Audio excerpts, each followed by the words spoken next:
So I didn't watch the Democratic debate tonight. Tonight, I should say, and sorry for the wonky hair, which is kind of how it is right now. So I didn't watch the Democratic debate tonight, but I did catch one of the questions that was asked to the candidates by Chuck Todd. It's a decent question, honestly. So he asked the candidates if if they didn't have a majority of the delegates at the convention, should the person who got the most votes or the most support, even though they didn't get a majority, should that person be the Democratic nomination? And so what Chuck Todd is referring to there, if you're not familiar with, is if the voting goes to a second round at the Democratic National Convention, if through the first round the person doesn't have a majority of the delegates, then it goes to the second round. I think there's like 500 super delegates, so basically, DNC party hacks who want to uphold the status quo and would do everything in their power to make sure Bernie Sanders doesn't become the nominee. And so all of the candidates but Bernie, when this question was asked, they said no. They don't think the person who has the most support, who got the most pledged delegates, so actually, support from actual people, that person shouldn't win. It should be decided by the corrupt super delegate system with the second round of voting. And if you need any other reason to support Bernie Sanders, he was the only one who was standing up for democracy on that debate stage earlier tonight. Elizabeth Warren, I would have hoped maybe she would have said no. I hope she would have said yes. The person who has the most pledged delegates, even if it wasn't a majority, it should be the will of the people that decides the election, not this corrupt superdelegate process system. Michael Bloomberg, obviously no surprise there. The superdelegates would much prefer him over Bernie Sanders. Same for Joe Biden, same for Pete Buttigieg.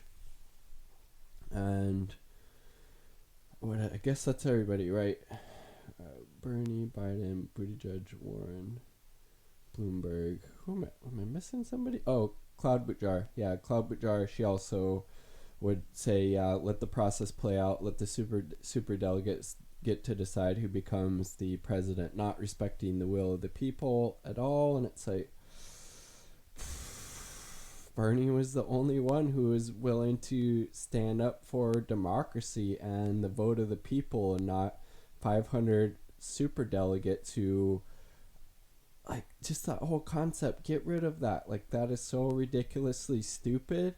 And if Bernie Sanders goes into the convention with the most support, with the most support going into that first round of voting, but not a majority, and it goes to the second round, and the DNC cheats Bernie out of the nomination by having these super delegates go against the will of the people, and let's say prop up, second place Michael Bloomberg or Joe Biden or whoever it is.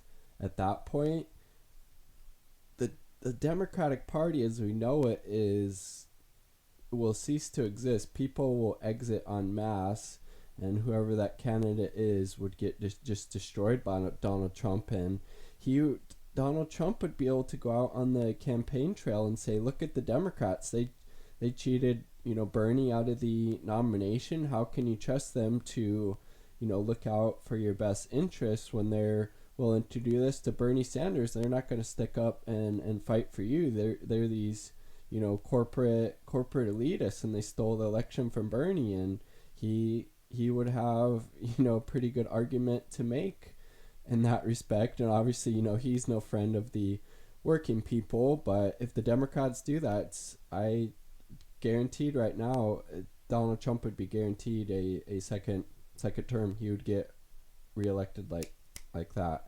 So kudos to Bernie. Again, he's the only choice. If you're truly concerned about making the United States work for the working people, for the working class in this country, and not the corporate billionaire oligarch class, as well as having a just and more sane and rational foreign policy, which is super important. One of the areas that the president has the most kind of power and discretion over, as well as fighting for things like Medicare for all, so we don't have 68,000 people dying like that Lancet study just showed, and how it would save us $450 billion each year.